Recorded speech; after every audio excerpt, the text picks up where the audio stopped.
Hello guys, कैसे हैं आप। Welcome back to literature information. हम लोग डिस्कशन कर रहे थे क्रिटिकल थ्योरी के ऊपर और हम लोग इसमें डिस्कस कर रहे थे मिहाइल फोकू को, जिसके अंदर हम लोगों ने डिस्कशन करनी है आगे गवर्नमेंटलिटी के ऊपर और पावर नॉलेज के कॉन्सेप्ट के ऊपर। सबसे पहले हम लोग देख लेते हैं कि गवर्नमेंटलिटी जो है ये कैसे अपना रोल करती है पावर नॉलेज के कॉन्सेप्ट के अंदर। फर्स्ट लाइन क्या है कि Foucault coined the new influential concept of governmentality. कि फोकू ने कल्चरल स्टडीज़ के बारे में इतना काम किया कि आज बहुत सारे फ्रेजेस, बहुत सारी चीज़ें फ़ोकू की ही इस्तेमाल की जाती हैं। मतलब गवर्नमेंटलिटी यही है ना, प्रेस वगैरह हो गई, तो वहाँ पर जितने भी अल्फाज या जुमले इस्तेमाल होते हैं वो तमाम फ़ोकू के इस्तेमाल होते हैं। आज हम फ़ोकू का कॉन्सेप्ट ऑफ गवर्नमेंटलिटी को पढ़ेंगे कि कैसे गवर्नमेंटलिटी रोल कर रही है पावर और नॉलेज के कॉन्सेप्ट में। According to Foucault, governmentality is the art of governing, not simply at the level of state politics as we generally think of it, but the governing of a wide array of objects and persons, such as entire population at the most abstract level and one's own desire and thoughts at a micro level.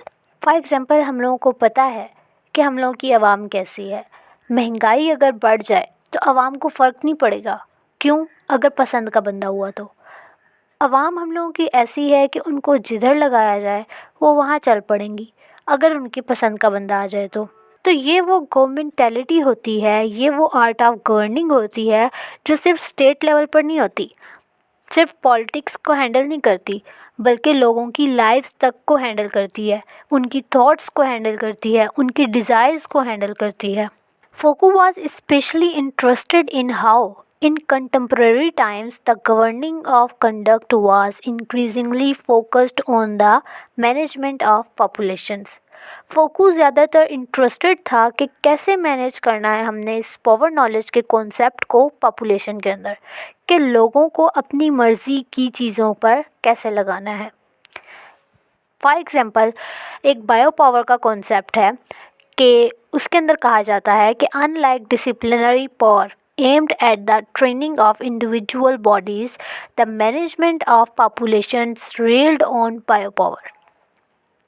कि जैसे discipline में हम लोगों ने पढ़ा था, अभी जो रिसेंटली मैंने लेक्चर बनाया डिसिप्लिन के ऊपर, उसके अंदर हम लोगों ने फॉर्म ऑफ पावर कैसे वो इस्तेमाल होता है डिसिप्लिन, कि कैसे डिसिप्लिन की मदद से पावर अपना आप दिखाती है, कैसे मैनेज करती है चीज़ों को, ये हम लोगों ने डिसिप्लिन के अंदर पढ़ा था। सेम ऐसे ही इसके अंदर भी है।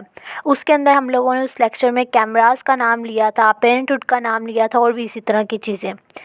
तो अब बायो पावर का भी एक ऐसे ही कॉन्सेप्ट है, ऐसे ही है कि understood as the policies and procedures that manage birth, death, reproduction, health and illness within the larger social body, कि इन चीज़ों को पावर के थ्रू वो कैसे कंट्रोल करती है, ये होती है बायो पावर। मसलन एक मुल्क है, आप लोग इस एग्जांपल से समझें, उसमें लोगों को सिर्फ लगाया हुआ है कि आप लोगों ने बस रोज़ी रोटी कमानी है। उन लोगों के ऊपर प्रेशर है कि हम लोगों ने बस रोज़ी रोटी ही कमानी है, उनकी सोच इस तरफ लगा दी जाए।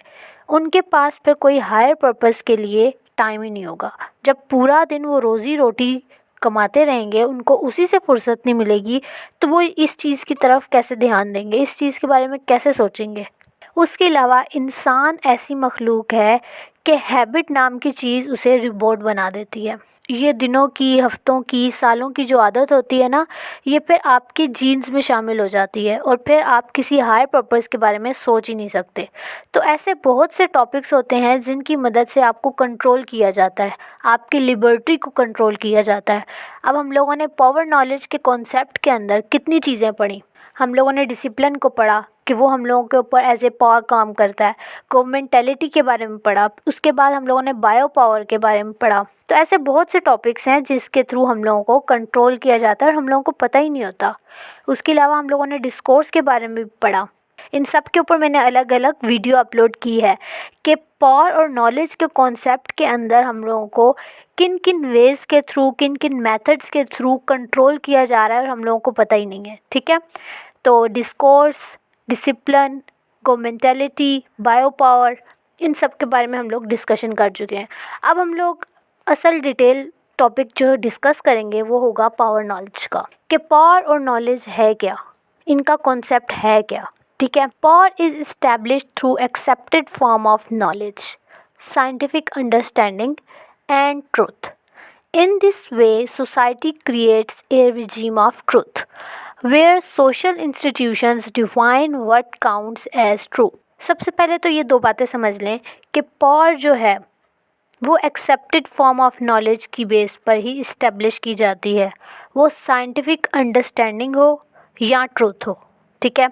नंबर 2, कि इस वे में सोसाइटी फिर एक रिजीम ऑफ ट्रूथ कायम करती है, जो आगे क्या करती है कि डिसाइड करती है कि ये चीज़ ठीक है और ये चीज़ गलत है, मतलब एक चीज़ ट्रू है और एक चीज़ फॉल्स है। ठीक है। अब इसको एग्जांपल से समझें कि पुराने ज़माने में बादशाह लोग क्या करते थे कि मज़हब का लिबादा ओढ़ लेते थे कि उनकी पावर कायम रहे और हर कोई उनकी बात माने। इस वक्त ये एक्सेप्टेड फॉर्म ऑफ ट्रूथ थी। ठीक है, कि ज़मीन पर बादशाह जो है ये खुदा का नायब है, इसके खिलाफ अगर आवाज़ उठाई तो खुदा के खिलाफ हम लोगों ने आवाज़ उठा ली। इसके किसी एक्शन के खिलाफ बात करना खुदा की किसी हिकमत के खिलाफ आवाज़ बुलंद करना है। ठीक है, जबकि ऐसा नहीं था, ये सिर्फ बनाया गया था। ये एक्सेप्टेड फॉर्म ऑफ ट्रूथ थी, ये एक्सेप्टेड फॉर्म ऑफ नॉलेज थी, जिसकी बेस पर पावर स्ट्रक्चर कायम किया जाता था। अंडरस्टैंड। फिर आगे ये इंटरकनेक्टेड हैं, एक के बगैर दूसरा नहीं है और दूसरे के बगैर पहला नहीं है। ठीक है। अब जैसा स्ट्रक्चर कायम हो जाता है, जब आपने ऐसा बादशाह बना लिया, उनको ऐसा माना जाने लगा, फिर सोसाइटी वो एक रिजीम ऑफ ट्रूथ, मतलब अपनी मर्ज़ी की चीज़ें बना देना सोसाइटी में।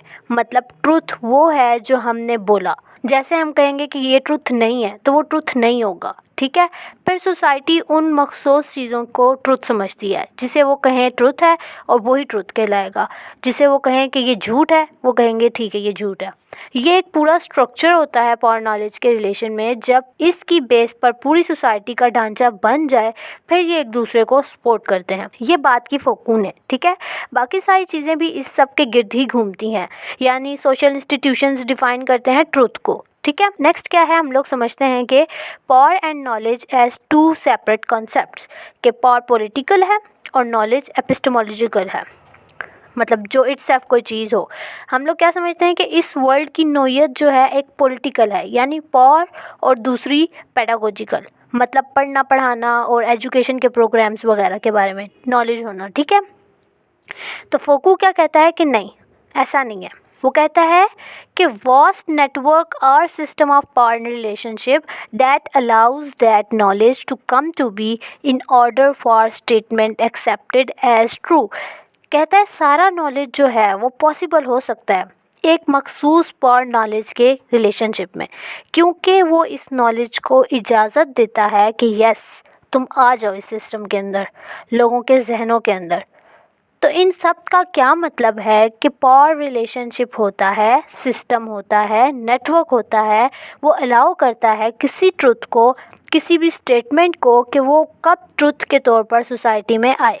फॉर एग्ज़ाम्पल, आप मेल डोमिनेंट सोसाइटी में चले जाएं, वहाँ पर वो लोग वही चीज़ें एंटर होने देंगे जो उनके कल्चर को सपोर्ट करेंगी। वो उसी नॉलेज को आपको बोलने देंगे, कहने देंगे, पढ़ाने देंगे जो उनकी मेल डोमिनेंट सोसाइटी का स्ट्रक्चर हो, उसको सपोर्ट करे।